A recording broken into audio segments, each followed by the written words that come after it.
Comment dire qu'à la base j'étais pas du tout censée faire cette vidéo sur Timothée Chalamet, mais étant donné que ces dernières semaines je me suis pris une passion pour Dune, étant donné que j'ai enchaîné Dune 1 et Dune 2 il y a quelques jours, je me devais de vous faire cette vidéo parce que, eh bien, je me suis mise à vraiment beaucoup aimer Timothée Chalamet, en tout cas son jeu d'acteur, et du coup je me devais de vous faire un 20 fait sur cet acteur. Avant de commencer la vidéo, n'oubliez pas de mettre un petit pouce en l'air et de vous abonner à la chaîne si c'est pas déjà fait, et de venir me suivre sur Instagram et TikTok comme d'habitude. Timothée Chalamet est le fils du français Marc Chalamet et de l'américaine Nicole Flender, actrice et danseuse à Broadway, devenue par la suite agent immobilière. Timothée est né à New York le 27 décembre 1995 et il parle donc anglais, français et italien couramment. Enfant, Timothée Chalamet va apparaître dans plusieurs pubs et va également jouer dans 2 courts-métrages d'horreur avant de faire ses débuts en tant qu'acteur. C'est d'ailleurs dans un épisode de New York Police Judiciaire que Timothée va faire ses débuts au cinéma en 2008. Il est alors âgé de 13 ans à ce moment-là et il va jouer le rôle d'une victime assassinée. Après avoir étudié 1 an à Columbia, c'est aux côtés de Matthew McConaughey que Timothée va réellement démarrer sa carrière dans le cinéma. En effet, c'est dans le film Interstellar de Christopher Nolan qu'on va le voir apparaître dans le rôle du jeune Tom. D'ailleurs, il faut savoir que lors d'une interview en 2018 pour Variety, Timothée a confié avoir pleuré lors de la sortie du film et lorsqu'il a visionné ce dernier, non pas à cause du film, mais tout simplement parce qu'il s'est rendu compte à ce moment-là que son rôle était vraiment très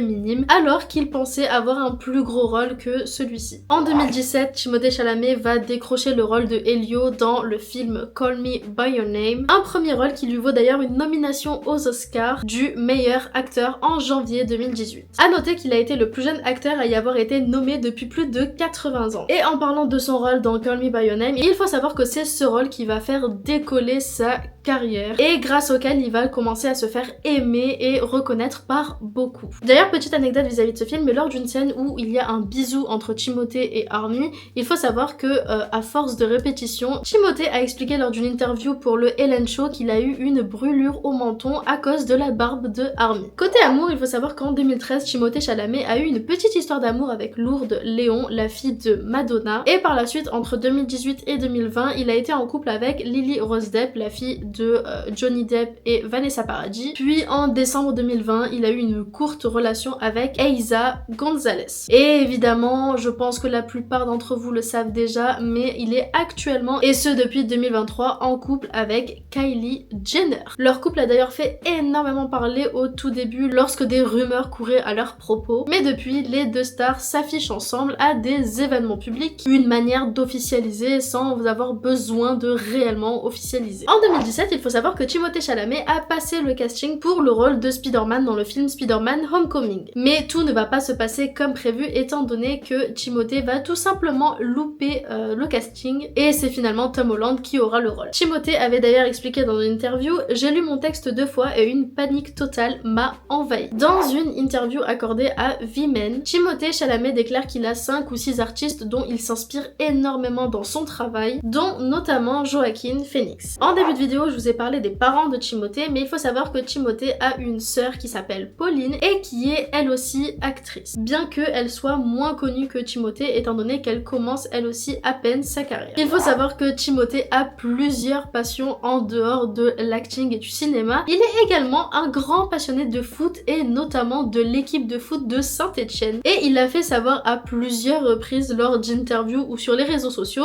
Tu montes les plus forts évidemment, on a bon public et les meilleurs supporters, on va gagner, ça c'est juré. Ce qui a valu à ce que Forever 21, donc la marque de vêtements, crée toute une marque à l'effigie de l'équipe de foot de Saint-Etienne. Donc pour ceux qui ne connaissent pas, Forever 21, c'est une marque américaine et pas du tout française. Voilà à quel point Timothée a su influencer le marché américain. Il y a quelques années, des accusations contre Woody Allen ont vu le jour, donc le réalisateur Woody Allen, et étant donné que Timothée Chalamet a joué dans un film de ses réalisateurs, il a pris la décision de verser l'intégralité de son cachet vis-à-vis de ce film aux associations de lutte contre le harcèlement. Il a d'ailleurs dit: à cette fin, je vais faire don de l'intégralité de mon salaire à 3 organisations caritatives. Time's Up, le centre LGBT de New York, et RAIN, le réseau national de lutte contre le viol, les abus et l'inceste. Je veux être digne de me tenir aux côtés des artistes courageux qui se battent pour que tous les gens soient traités avec le respect et la dignité qu'ils mérite. Timothée Chalamet est allé à l'école publique La Guardia High School of Music and Art et j'ai vraiment l'impression que beaucoup d'acteurs sont allés dans cette école au vu du nombre de fois où je l'ai cité dans mes 20 faits. En 2003, il va donc obtenir son diplôme et lors de son cursus, il a dû faire une vidéo, un petit clip musical, étant donné qu'en plus du cinéma, Timothée était très fan de rap et qu'il a tenté une mini carrière dans ce domaine. Il se faisait d'ailleurs nommer à l'époque Lil Chimmy Chim et on peut d'ailleurs retrouver ce clip qui s'appelle Statistic et bien sur YouTube. Bien évidemment, vous vous en doutez bien, mais sa carrière de rappeur a très vite été laissée de côté pour sa carrière d'acteur. Évidemment. Selon Greta Gerwig, Timothée Chalamet était censé faire un caméo avec sa partenaire de jeu c'est dur à dire. Saoirse.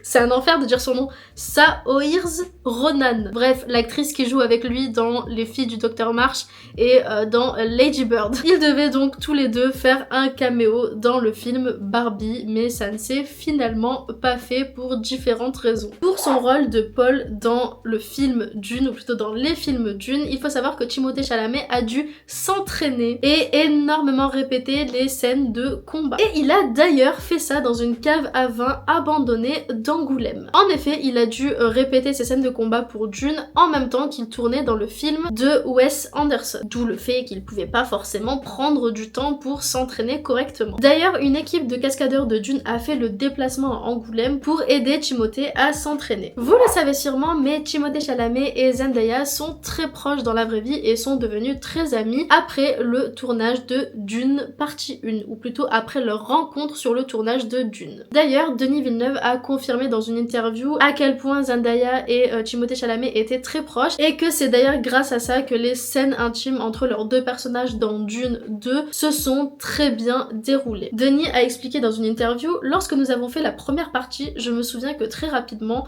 une alchimie est née entre les deux acteurs. Entre-temps, lors de la tournée promotionnelle de la première partie, ils sont devenus de vrais amis. Et cela, bien sûr, m'a énormément aidé parce que tout le film est basé sur leur histoire d'amour. Toute la structure du film est ancrée dans leur histoire d'amour et à travers leur relation, nous voyons tout le drame qui se joue et toute la tension. Cette intimité, cette amitié, cette forte amitié entre Timothée et Zendaya m'a aidé parce qu'ils n'avaient pas peur de se lancer dans des scènes plus intimes. C'était donc très facile pour moi de travailler avec eux. Je ne sais pas si j'ai été surpris par le résultat, mais je dirais que j'ai été émue à plusieurs reprises. Pour ce qui est de Timothée Chalamet, lui, il a tout simplement rajouté: les gens me demandent souvent comment c'est de tourner des scènes physiques et intimes, mais quand on est amis, je trouve que c'est moins embêtant. En 2018, une photo de Timothée Chalamet a circulé notamment sur Twitter où l'on voit Timothée dans le métro en train de lire Dune. Et lors de la sortie du premier film et surtout de l'annonce du casting pour ce dernier, la photo est alors ressortie et certains se sont amusés à dire que c'était écrit. Pour ceux qui ont la ref et qui ont vu Dune, vous savez de quoi je parle, et que cette photo était prophétique. Mais rassurez-vous, rien de mystique là-dedans, étant donné que l'idée du film avait été signée en 2016 et que l'écriture du script avait commencé en 2017. On peut donc simplement se dire que Timothée Chalamet s'acclimatait à l'univers dans lequel il allait potentiellement jouer. Pour son prochain rôle, Timothée Chalamet va devoir incarner le rôle de Bob Dylan pour son biopic. Celui-ci a donc expliqué dans des interviews qu'il s'était énormément inspiré de Austin Butler et de sa performance dans Elvis pour jouer au mieux le rôle de Bob Dylan. Timothée Chalamet a d'ailleurs expliqué qu'il aimerait énormément voir Austin Butler jouer également dans ce biopic et avoir un rôle dedans. Il a d'ailleurs expliqué dans une interview à JQ: vous m'avez demandé ce que j'ai fait à Los Angeles cette année. J'ai essentiellement travaillé avec toute l'équipe d'Elvis, donc du film avec Austin Butler, pour préparer mon personnage de Dylan. Il y a un merveilleux professeur de dialecte qui s'appelle Tim Monique, le coach vocal s'appelle Eric Vetro, l'entraîneur de mouvement s'appelle Polly Bennett. J'ai vu la façon dont il s'engageait dans tout cela et j'ai compris qu'il fallait que je m'y mette aussi, en parlant de Austin Butler. Après le tournage de Dune 1, Timothée Chalamet confie avoir reçu un email qu'il qualifie de merveilleux merveilleusement inspirant et qu'il a reçu de la part de Tom Cruise. Ce dernier lui donnait des conseils quant à sa carrière et une petite liste d'experts qu'il pourrait employer pour ses prochains rôles, pour l'aider dans ses prochains rôles, notamment un entraîneur de cascade et un entraîneur d'hélicoptère. Timothée rajoute, il a dit en substance que dans le vieil Hollywood, vous receviez un entraînement à la danse et au combat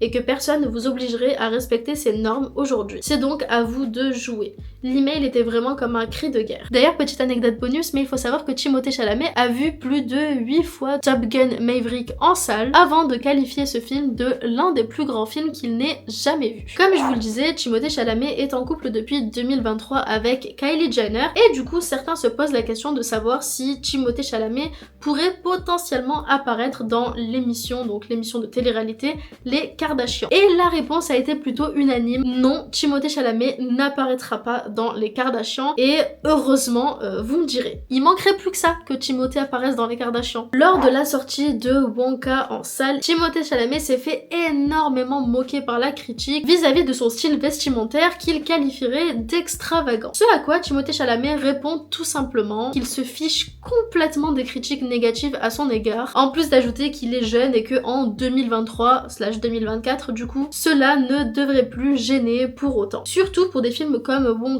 ou encore Mostra. Lors des Golden Globes de cette année, Timothée Chalamet s'est retrouvé dans un petit drama avec Kylie Jenner et Selena Gomez après qu'une petite vidéo ait fait son apparition sur les réseaux sociaux et où des fans se sont empressés d'essayer de lire sur les lèvres de Selena Gomez et ont compris, mal compris du coup, que Selena Gomez aurait demandé de faire une photo avec Timothée Chalamet et que Kylie Jenner lui aurait dit non, tu rêves, dégage. Un truc du genre. Sauf que après coup, Selena Gomez et Timothée Chalamet se sont exprimés à ce sujet pour démentir cette rumeur et expliquer que c'était pas du tout le cas, que Selena ne parlait pas du tout de Kylie et de Timothée dans cette vidéo et Timothée a rajouté en plus de ça que Selena et Kylie n'avaient aucun problème l'une avec l'autre. Bon, ça clairement on y croit un peu moins, mais pourquoi pas. Et pour finir, il faut savoir que lors d'un sketch diffusé sur SNL, le comédien qui devait donc présenter cette émission s'est mis dans la peau d'un musicien qui voulait mettre fin à ses jours. Et il y a eu toute une histoire avec le groupe Please Don't Destroy qui débarque sur scène et qui tente de le raisonner pour qu'il ne fasse pas ça. Bon, en soi, le sketch on s'en fout un petit peu, mais il faut savoir que Timothée s'est un petit peu mis dans la sauce à ce moment-là, étant donné qu'il y a une blague dans ce sketch qui fait référence au Hamas, blague qui n'est pas du tout passée auprès du public, ce que je peux comprendre, et il s'est fait donc destroy sur Twitter, bien évidemment. On a d'ailleurs pu lire sur Twitter, le SNL et Timothée Chalamet font des blagues sur le Hamas dans un contexte de guerre qui a coûté la vie à plus de 4000 enfants. Il était surprenant de voir un acteur talentueux connu pour ses rôles sensibles et complexes, ses émotions humaines et dont le père travaillait dans une organisation comme l'UNICEF, prendre ce sujet à la légère. Et en fait, ce qu'il faut savoir, c'est que cette vanne faisait référence au passage de Pete Davidson dans SNL, où ce dernier a également fait une blague sur la guerre et sur la mort. D'ailleurs, n'hésitez pas à me dire en commentaire ce que vous pensez de cette histoire de sketch. Est-ce que vous avez trouvé que c'était déplacé ou pas de la part de Timothée de faire une blague en plein contexte de guerre? Enfin bref, je vais m'arrêter là pour les anecdotes sur Timothée Chalamet. Alors pour le coup, même si on a l'impression que Timothée Chalamet est là depuis très longtemps, c'est un très jeune acteur en réalité, et du coup j'avais pas forcément envie de vous faire une vidéo entière uniquement sur ses films, parce qu'en réalité les anecdotes sont plus à ce niveau-là, mais du coup j'ai essayé de grappiller un petit peu des anecdotes par-ci par-là sur sa vie personnelle, même si il y en a pas beaucoup, disons-le. Enfin bref, si la vidéo vous a plu, n'hésitez pas à mettre un petit pouce en l'air et à vous abonner à la chaîne si c'est pas déjà fait. Et pour ma part, je vous fais plein de bisous et je vous dis à la semaine prochaine pour une nouvelle vidéo. Bisous!